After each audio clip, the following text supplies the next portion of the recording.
right, welcome everybody into the Real Talk Ravens podcast. Woo! Here There we we go. go. We're going to be previewing the Indianapolis Colts game for this weekend. So how do you feel about it, Mike? Pretty good. Um, as far as how we match up against them, I feel pretty good. The weather might play a factor in the game this weekend. There's supposed to be somehow a hurricane rolling through there, so maybe it's like a tropical storm, but that might affect the passing game a little bit, make it tougher to run on the Colts. But I still think we've got a pretty good chance of beating the Colts. Yeah, so just the initial look at the game. First off, the threads of the game, right? Threads of the game. We're wearing purple jerseys, black pants, sharp look. I like that look. Like Oh you yeah, said, the weather is going to be probably going to be rainy. Right now, it's just saying 50%, but more than likely, the way that the storm's looking, the tropical storm is going to run up the coast on Sunday. It won't be too cold, though, or too hot. It's going to be right in the 70s. probably kind of windy. Yeah, I'm sure it'll be windy with the tropical storm. So that'll affect probably the passing game and the kicking game mainly. And then for right now, the spread of the game is -8 for the Ravens. So we're favored by 8. Our referee this week is Bill Vinovich, a longtime referee. Through the Probably one of first, the better ones. he is probably definitely one of the better ones, but as far as through these first 2 weeks, he has thrown the 4th most flags of all refs this year. But I don't know if that's just the circumstance of the game. Didn't really watch his games.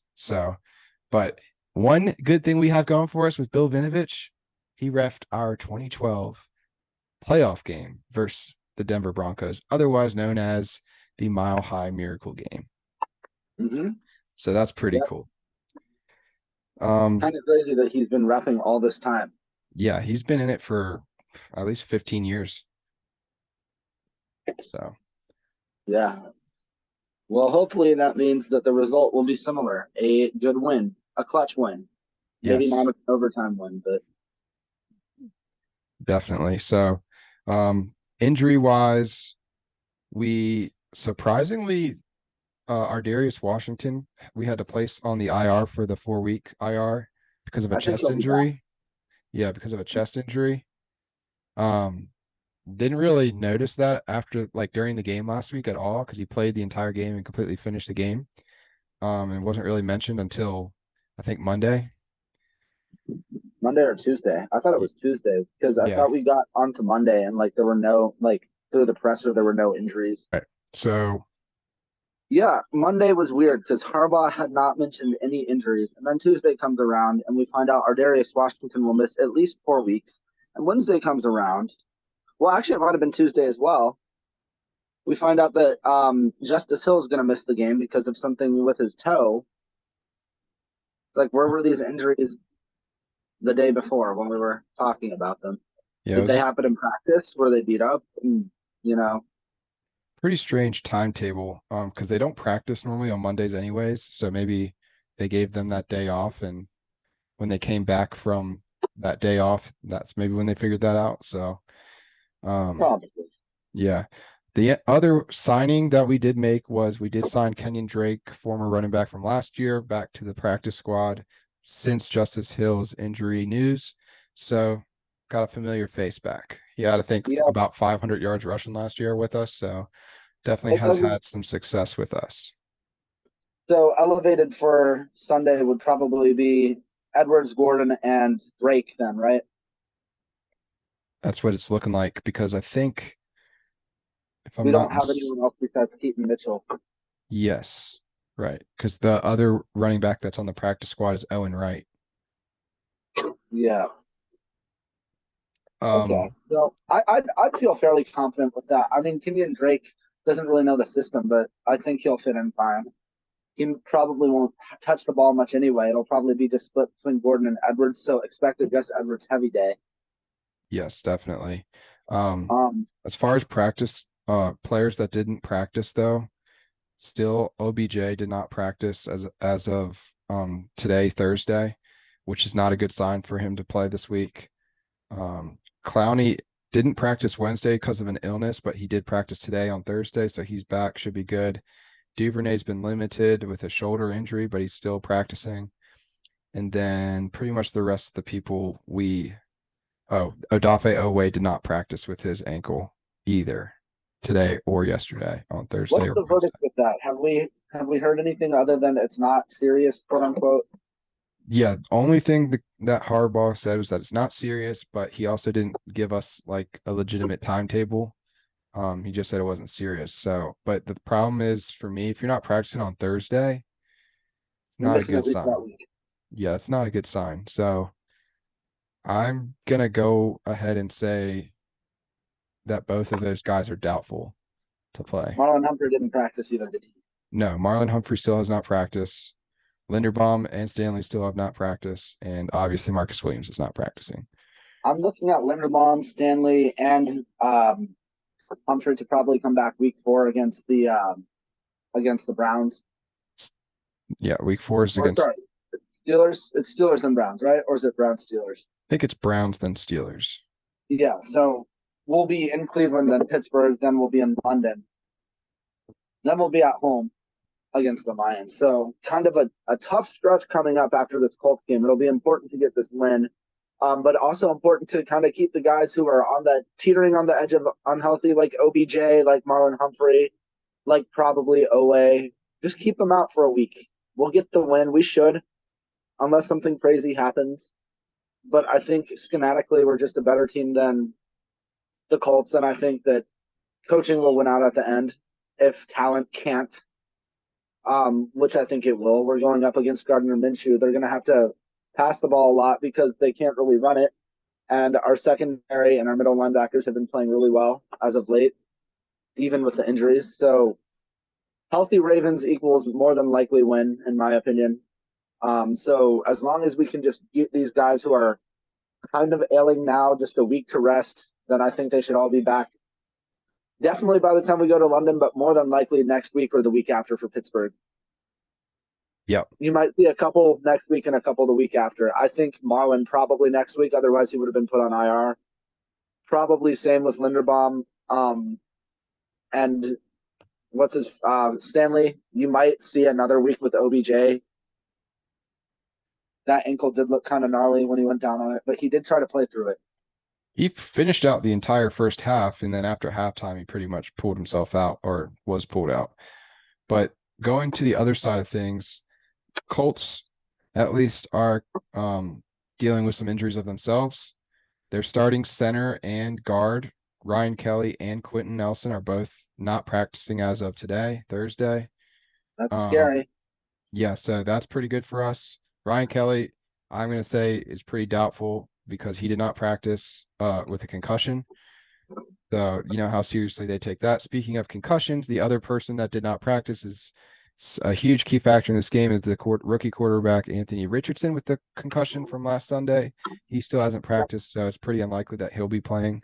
They already named Gardner Minshew to start, I'm pretty sure. Yeah, so that just makes sense. So, and then the other people that did not practice, there's one other player, cornerback Kenny Moore, did not practice. I think he's got a knee injury, something like a sprain or something like that. And then the only other guy that was limited was Grover Stewart, who I'm going to get to when we talk about their defense. He's got foot like limited injury, so he's still practicing, just limited. So that's their injuries, mainly on their offense. So now we are going to go ahead and segue into the TK's film room segments. I'm going to bring my expertise from college coaching and playing quarterback, and we're going to cover the previous game versus the Bengals.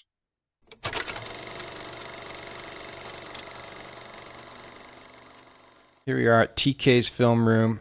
First play I wanted to start with was a special teams play. I think this is one that we all can look back on as being a big turning point in the game. First thing I want to do is highlight one player in particular. That player is Trenton Simpson, rookie linebacker. If we go ahead and watch him coming down the field, he's in his lane doing a good job, but right there, he pushes the Bengals defender. He pushes the Bengals defender right in to one of our players running down his lane. All right, so just keep that in mind as we keep playing this as they go down the field. And down goes this player. 53. I think that's Delshon Phillips, another linebacker. He's down. His lane would be right here. And you would have had Trenton Simpson right here. And we would have been all set. We have our outside contain. And we would have been all good to go. Instead, Phillips is on the ground.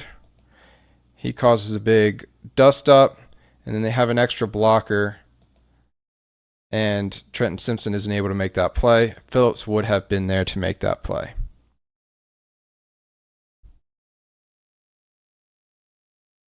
And the rest is history. I wanted to bring this up more so because this is a goal line situation, right? I think it was early on in the game. And we've got Justice Hill in at running back.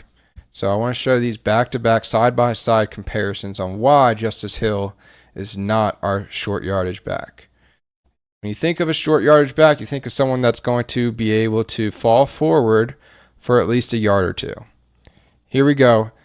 We have good blocking. All he has left here is this defender right here that he has to run through and get into the end zone for 1 yard. Instead, he gets stopped in his tracks right on the 1 yard line. Stuffed. Okay? Now if we go to the next play, the very, very next play. All right, guess who's in at running back? Gus Edwards, our big, 6 foot, 220-pound running back. This guy is meant for short yardage. Why is he not in on every short yardage run? Right, he ended up getting this next play, this goal line carry, and we're in a very similar situation. All right, so right here, he's got good blocks. He's got an even smaller hole than Justice Hill. And he's got basically to squeeze through right here and run through 55 again and get that extra yard or two into the end zone. All right, so let's watch it out. He actually carries 2 of the defenders into the end zone. Case in point, Gus Edwards has to be our short yardage back. Okay, so here we have basically a jet motion by the tight end come out and block for this RPO. He should be reading whoever the flat defender is, but it's really just a numbers game. So once he gets likely over here, they slide these linebackers out of the box. So he really should just be reading this linebacker right here. If he stays outside of the box, it should be a nice, easy handoff. If he feels he's out leveraged by the wide receivers, he can go ahead and give it a toss out there. What he ends up doing, the linebacker takes another 2 steps out, nowhere close to the box. Should be an easy give read. Instead, he pulls it and tries to flick it out there to Duvernay.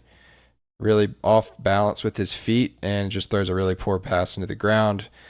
Wouldn't have really mattered, I don't think. I mean, maybe Duvernay makes a guy miss, but just watch what you can see if we hand the ball off from the tight copy. So just watch what would happen if we hand the ball off here to Gus Edwards. Because the reason we're reading this guy is if he enters the box, that's a guy that we're not accounting for. But right now, he's out of the box, so we have a light box to run through. We get a counter with our guard and tackle pulling around. So we have a nice kick out block, and he's going to wrap around for whatever's left. And we got Ricard blocking the linebacker here. Look at that. He would have been off to the races, I'm telling you. You got Morgan Moses on a DB. We'll watch it a little bit later. Morgan Moses loves to kill DBs. All right, so here was a deep play action pass. Big. This one was the first of 2. I'm sure some of you have seen this out here, but we got a deep post by Zay Flowers. We got a deep crosser here. I think he just runs a comeback as the single. Or he runs a curl.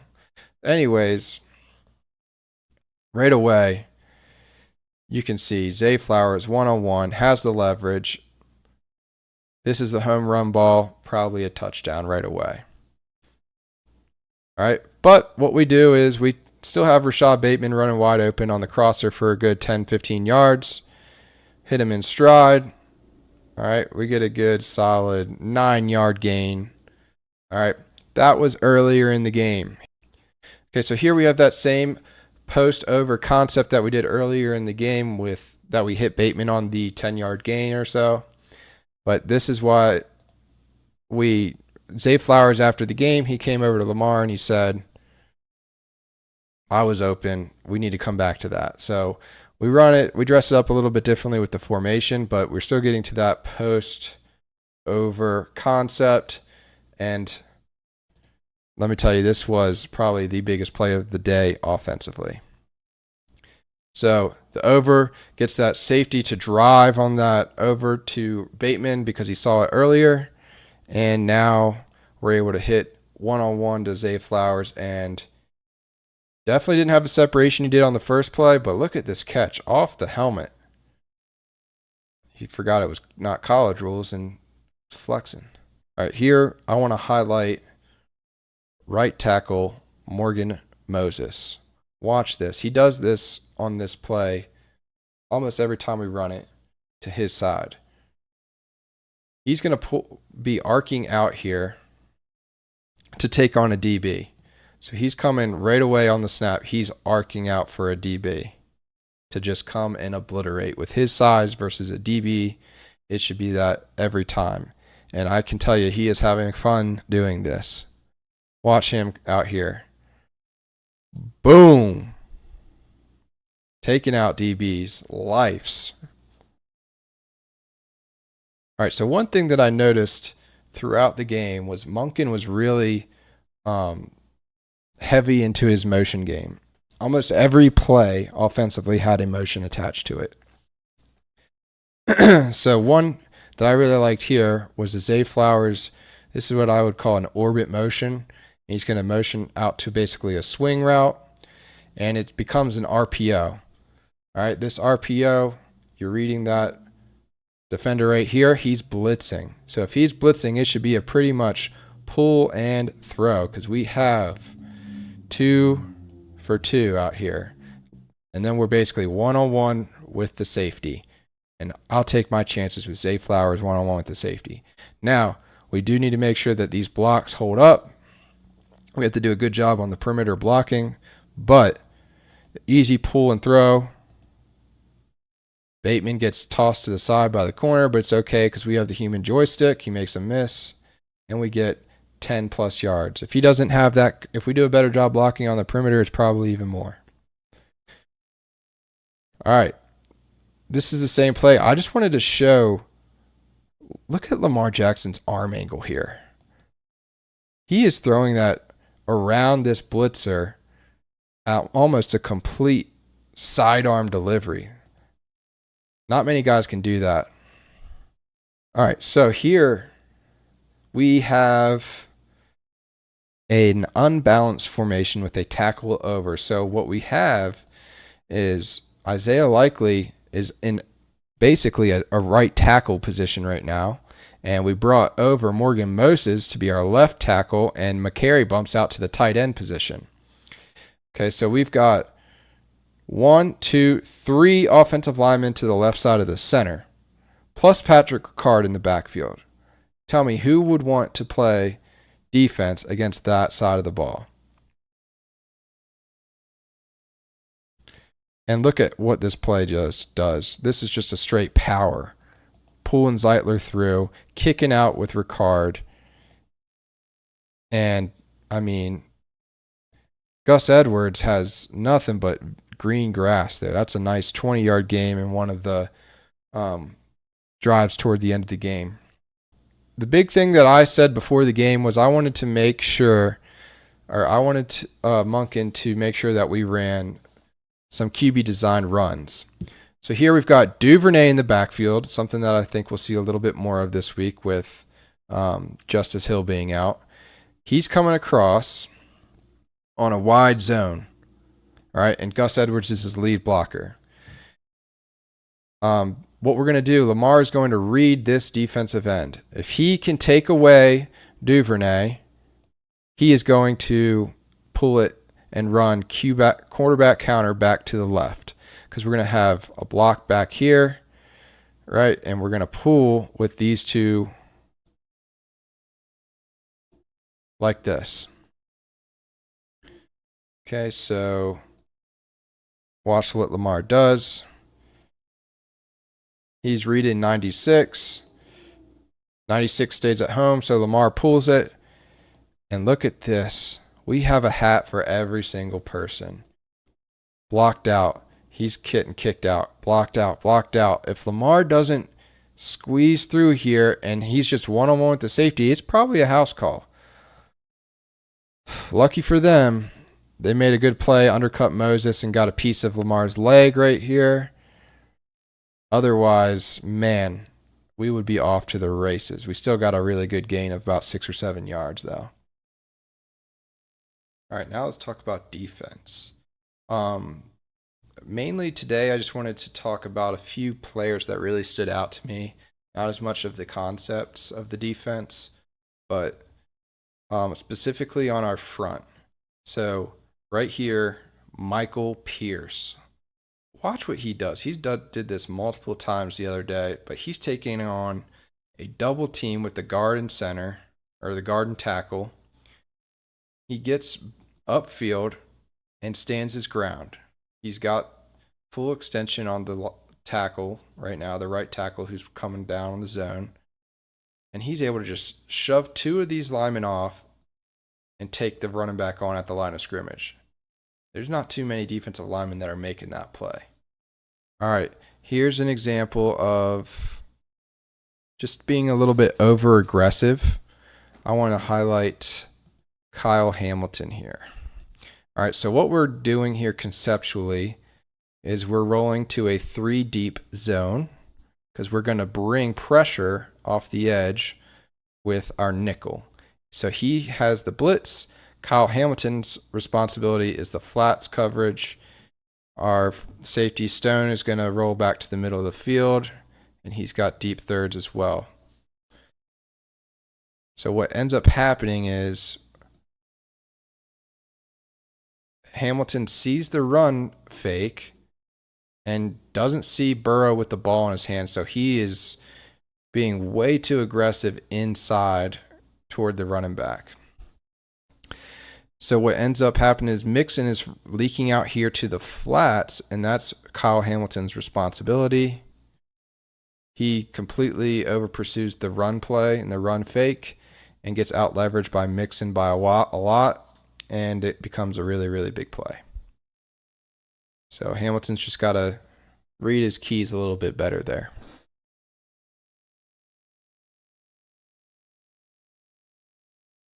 All right, so here is the infamous play of the day. Geno Stone, interception. So what Burrow thought he saw, basically a 2 deep shell. So he thought he was going to get this middle of the field wide open. But what happens is Geno Stone's eyes are looking across the field for anything coming toward the middle. He's relying on his Stevens one-on-one with Chase to win that battle.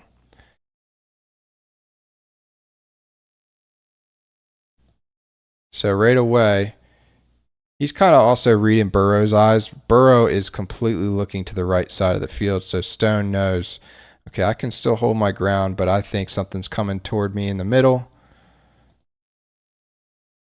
They did a good job of attacking the linebacker here and then just running by him, so he thought he had an easy touchdown on the linebacker matchup of Roquan Smith, but little did he know Geno Stone is trapping across the field, and makes a really nice play on the ball.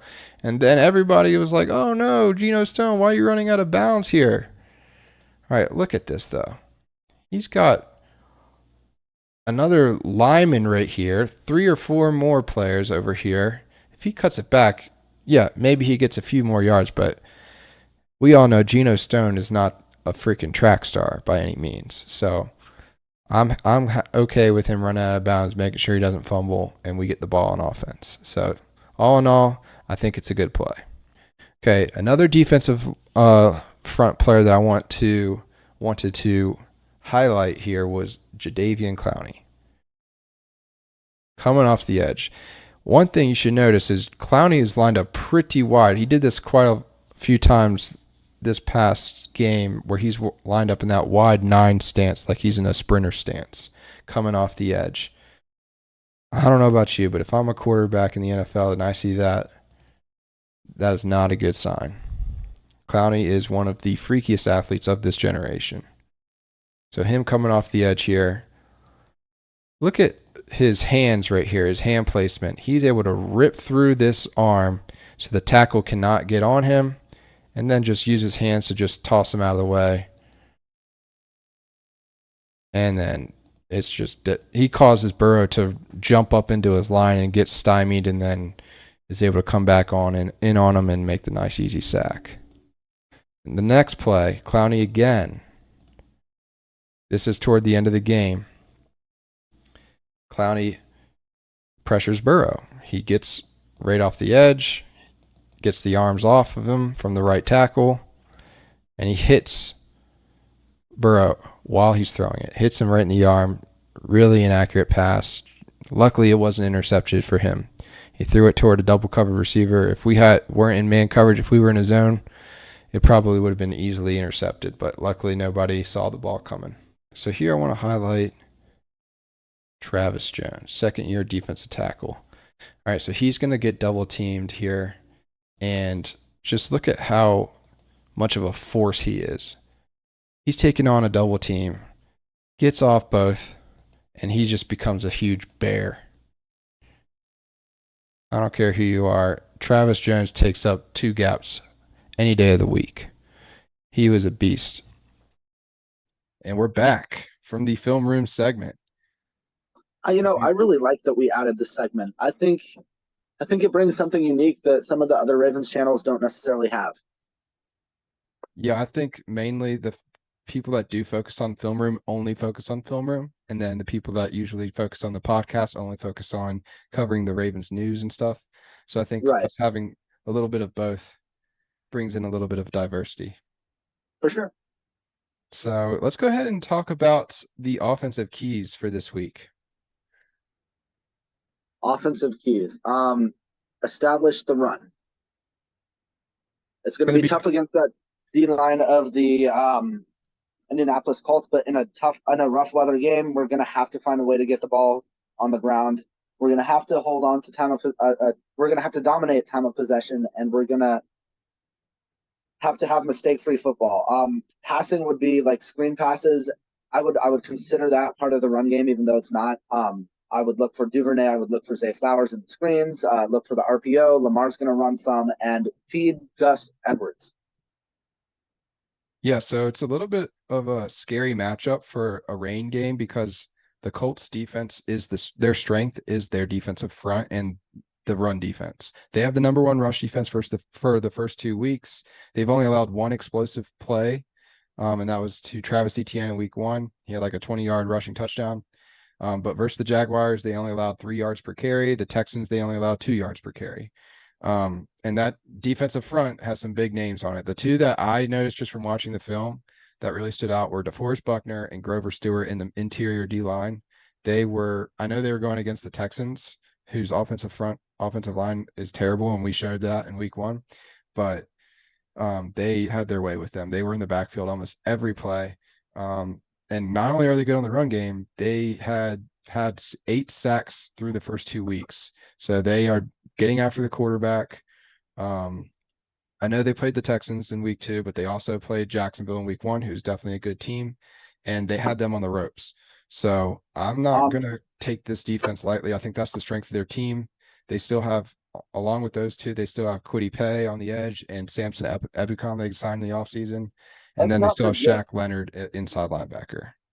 Let's not forget at the beginning of the year last year when they signed Matt Ryan, people were talking possible Super Bowl, but things went really wrong. The only difference between this year and last year is that they have a new quarterback, pretty much. And I mean, offensive coordinator. and offensive coordinator, but their roster looks almost entirely the same. This is a roster that has the potential, if they can just play game managing solid quarterback play throughout the season, could maybe make a spot in the playoffs, depending on how poorly Jacksonville goes down the stretch. I still think Jacksonville or Tennessee are the hands down better teams in that division, but I could see Indy sneaking in just through the fact that they can win in their division. Yeah, I think in order for that to happen, they're going to have to show a little bit more offensively, but we'll get into that a little bit later. Right. For me, the keys to play for this game, with the weather being in mind and this rushing defense being so good, I think we're going to have to just really key in on having quick passes. That's something that even CJ Stroud last week was able to do pretty well. And the good thing about us with our receivers on quick passes is they have the ability to make a guy miss and make it a big play. So I think we have to be very strong in the quick pass game. And then the other thing is, with them having such strong interior D linemen, I'm looking to get the ball out on the edge, whether it be through our toss plays that we like, or maybe some swing RPO plays that we like to get out to the slot receivers. And then once we do get that pass rush tired, because they do get tired, especially from watching, they got tired in the second half, which, if they're on the field for a long time, that's the plan. Like you said, get that time of possession up, get them tired. Once they get tired, that's when I think it's our time to take some shots. Even if it is a little bit rainy, they're probably going to load the box up with the rain and really try to stop that run. And then we have one-on-one with our defense, with their defensive backs and our receivers, and I'll take that matchup because that's their weakness. Their secondary is by far and away the weakest part of their defense. Yeah, they do not have a good secondary. We can burn it. And honestly, if this was a sun game, like a normal weather game, then I wouldn't even be worried in the slightest about Right. our offense. I think that we could also need to potentially with the weather just make sure that we're holding onto the ball and going down. Like Hint, hint. other games in M&T Bank Stadium have a notorious rap sheet of being injury games and being big fumble games. So, we have to go down. Don't take an awkward hit, just go down and hold on to the ball. Melvin Gordon, hint, hint. Right. Seriously. With I his don't expect very people, first chance opportunity to play, it's going to be in a rain game, and that's the last thing he needed. right. I think as far as like holding on to the ball, catching the ball will be in pretty good hands. I know Mandrews likes to drop it sometimes when he shouldn't, but I think he'll be okay. As far as our wide receivers go, Duvernay, catch the ball. You'll be lightning out there. He's going to have a big game. I think that he's in the game plan a lot this week. I really do. Yeah. I would hope he would. I think with Justice Hill being out, I think he's going to probably take some of those reps. That was another good point that I was going to think about was with Justice Hill being out, and he's kind of like that pass catching running back anyways. And then last week we saw Duvernay in the backfield multiple times, as you saw in the film segment. Yeah. I think that's going to be definitely a huge part of the game plan. And like I think we talked about a little bit this week, I wouldn't be surprised to see Zay Flowers back there too. Yeah. I think Zay could have a potentially big game. And I know I said last week I thought he got his first touchdown, but it's coming. It's coming. They tried. I would love to see a triple option look with the backfield being Duvernay, Zay Flowers, and Gus Edwards. Yeah, that would be interesting. That would be pretty cool. That would be. You have the run option, the pass option, and then another guy that's a decoy. I mean, God only knows where we'd go, and it would probably work out no matter which way we did. So, well, let's go ahead and move on to our defensive keys now. Defensive keys to the game. I think that we're going to be playing Gardner Minshew, so our secondary has to play tight. I think getting pressure, especially on a weakened offensive line like that, will be key. Forcing Gardner Minshew into weird throws in the rain. We hit him, he could fumble the ball, we could pick it up. Who's to say the Ravens don't scoop and score? That would be nice. But yeah, getting pressure, forcing Minshew into weird throws, and just having tight coverage. I always have been a person who has thought their receivers are a little overrated in Indy. Even like Paris Campbell, I think he's a little overrated. Not saying he's bad, but I think we should be okay. Yeah. I mean, wouldn't say Paris underestimate. Campbell is now actually no longer on the Colts. He got released, or I guess his contract ran out, and he's on the Giants now. But their number one Crap. receiver is Michael Pittman. He's the guy that I would worry about because we've actually struggled mainly the first 2 weeks versus those bigger like X body receivers, and that's kind of what he is. So I'm really curious to see if we're able to stop him, because he's definitely going to be the focus of their passing game. With Gardner Minshew in, just from watching the film, he definitely threw the ball down the field more compared to Anthony Richardson. Definitely don't have to worry about the quarterback run game the same, but you are going to have to worry about a more vertical passing game. And the difference between him and Richardson is Richardson was doing normal rookie things, looking at his first read, throwing it to him, or pretty much hitting his check down or running.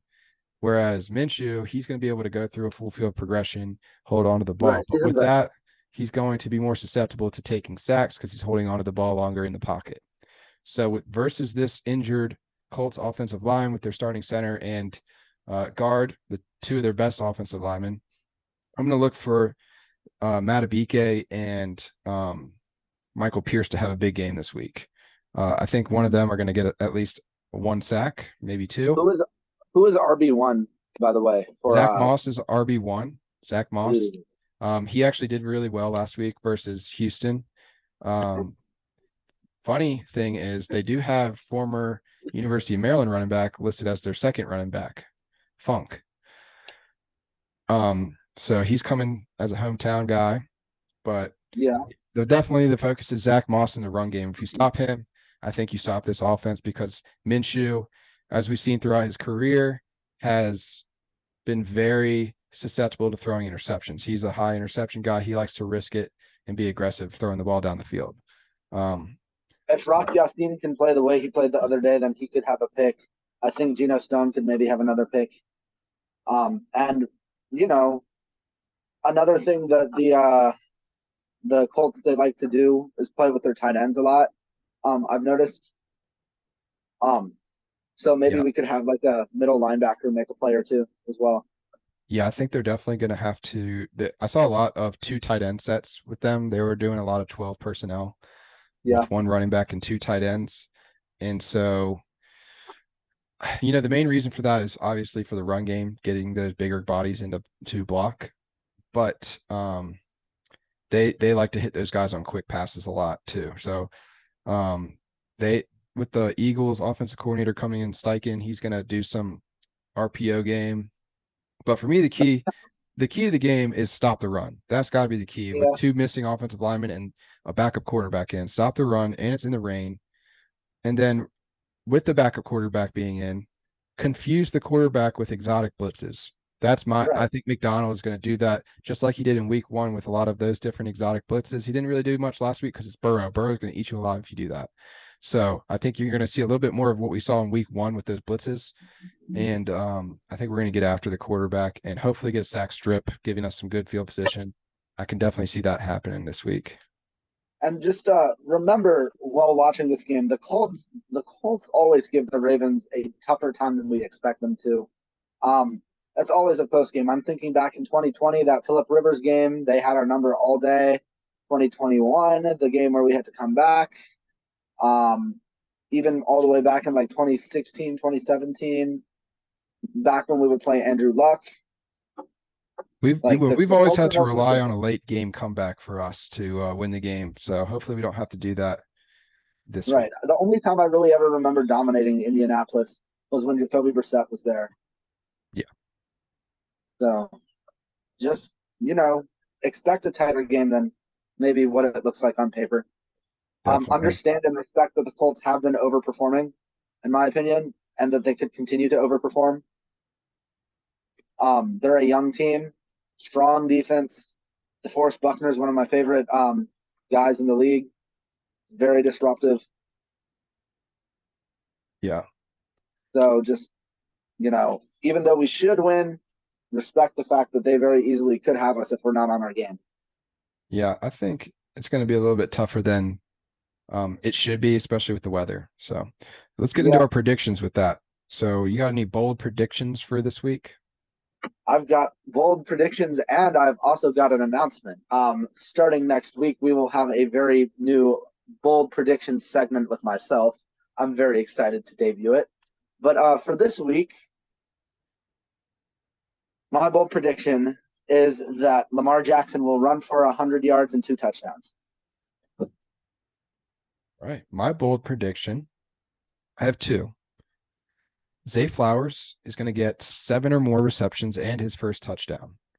I think he's going Yeah. to get a lot of those quick RPO passes out in the flats, and I think he's going to take one and house it. The other one, I think Kyle Hamilton gets his first pick of the season and hopefully a pick 6. Okay. If I had to do one more defensive one, I predict we hold. My bold prediction is that we hold the Colts to under 10. Okay. So what's your score then? 23-6. Good 20, 17-point win. 23-6. Okay. I don't think we're My going for a high score. I think we're just going to hold the ball, score when we can. my score prediction is going to be 27-13 win. Okay, And I could see that too. with that, I think it's going to be because, we're going to get a special teams or a defensive touchdown. But with that, I want to go and just recap our picks in our standings so far this year. So Okay. I got something here for you that you'd love to see. Huh. Okay. I'm So Mr. 4-0. last week, your boy went 4-0 in his picks. 4-0. The old picture of me. That's pretty good. And Mike was 2-2. He thought we were going to lose, so he lost that one. Yeah. And he also called out Pittsburgh losing, and Pittsburgh won. Yeah. So on the season, to be fair, if Nick Chubb had not gone down, the Browns would have won that game. hey, Because the Steelers' offense is non-existent. a win's a win. 5-5 It versus is. 8-2. And You I'm got some happy that catching they up. won because we're up 2-0. And we got sole lead of the division. So thank you, Pittsburgh. Yep. So you got 3 games back on me for the season through 2 weeks. Okay. So let's go ahead and get started. Let's go ahead and get started with our AFC North and our primetime picks for this week. Okay, well, let's start with primetime. Save the AFC North or actually, no, let's start with the AFC North because we already gave our Ravens prediction. Yeah, so the first matchup of the day will be Tennessee at Cleveland. Ooh, that's a fun game. Yep, so just looking at it from a big picture, Cleveland, you've got Amari Cooper still questionable with that groin injury. Zadarius Smith is questionable with an ankle injury. And obviously, Nick Chubb is out. They brought in the old running back, Kareem Hunt, who's a free agent, but they still announced that the other guy's going to start. Yeah. What is his name? Jerome Ford. Ford. Yep. Yeah, Jerome. So those are the key injuries for them. Okay. Yeah. So you go first. You want me to go? Yeah, go ahead. All right. So Cleveland's actually favored in this game at home, but I'm going to go ahead with the upset and pick Tennessee. Okay, I think Tennessee's going to win as well. I think they're going to win because they have played both teams that they've played so far pretty tight. Getting the win in OT last week against the Chargers. I don't think Deshaun Watson looks fully comfortable yet, and this is not a good team to not be comfortable against because they will penetrate that O-line, especially with Conklin out. They will pressure Deshaun Watson. They've seen Deshaun Watson before plenty of times, and those Texans-Titans games were normally in favor of the Titans, if you remember. I think that Derrick Henry still got some juice left in him. It'll be tough against the Browns D line, but I like what I've seen from the receivers last week as well. Kind of a good bounce back week. So I'll give Titans 28, Browns 23. Oh, we're going scores.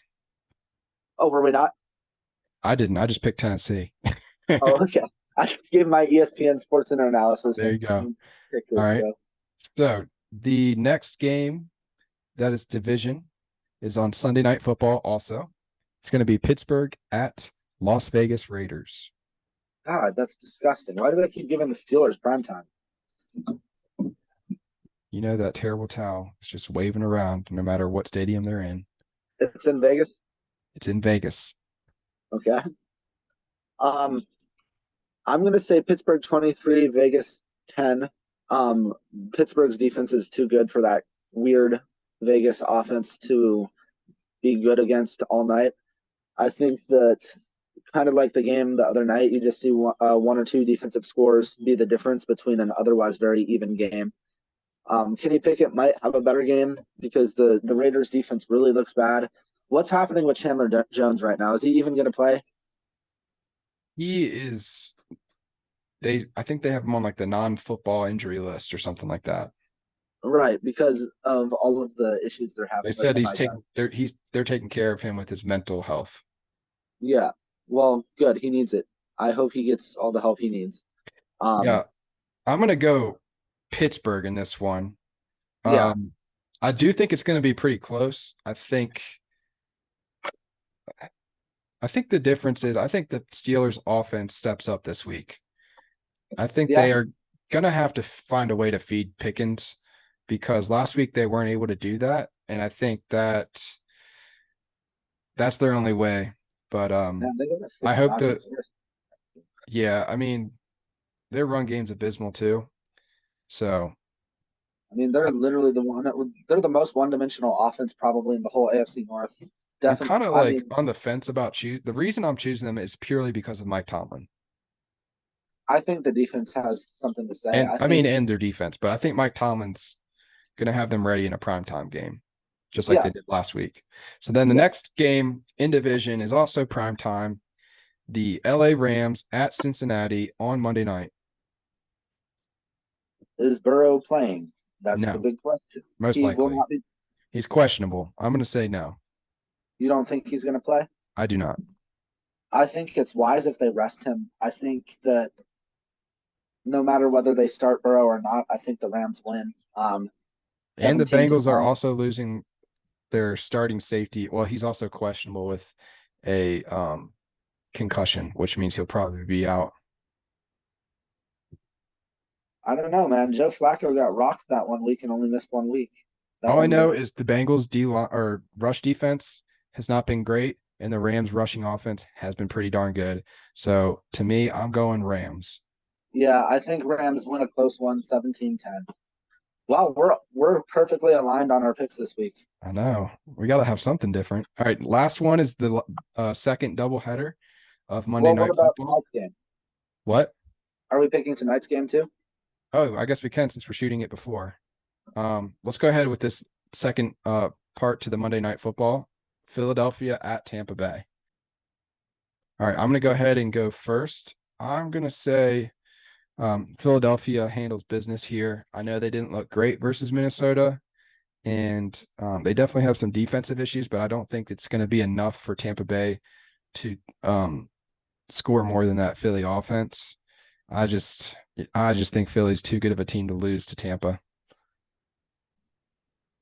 It's funny that you picked the Eagles, Tyler. You know why? Because the Tampa Bay Buccaneers, they always do this thing. Without Tom Brady, what they do is they go and start 2 or 3-0, and then they fall off. Over the last 3 years, since Tom Brady got there, the team has changed around. They're perennial playoff contenders. They're winning playoff games. They won a Super Bowl.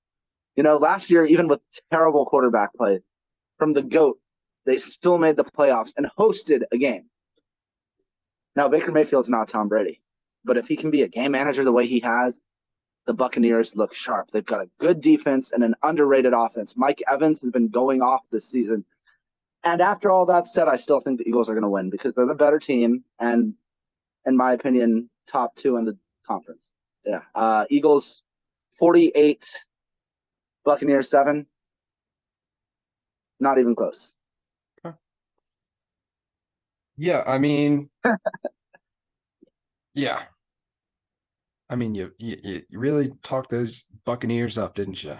And by the Yeah, way, I mean, by the I way, gotta give Tom them Brady one did point. not play that bad last year. He was okay for Tom Brady standards. He was bad. Okay.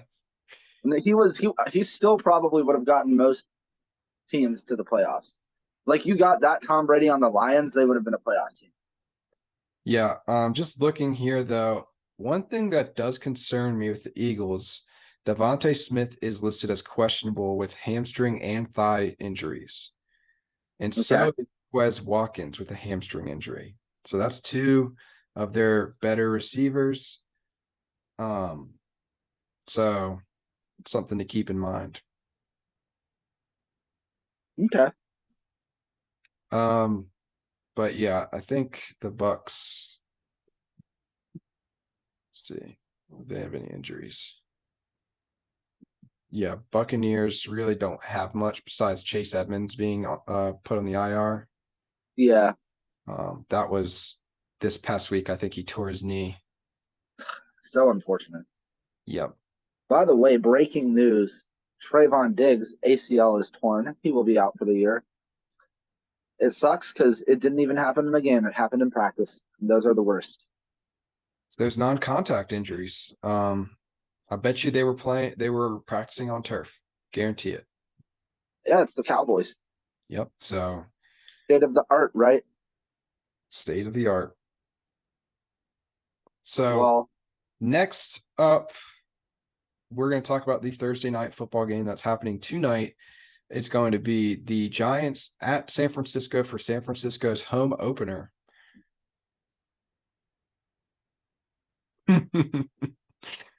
Yeah, I don't think the good. Giants are down pretty badly. They are obviously they lost their best player in Saquon Barkley.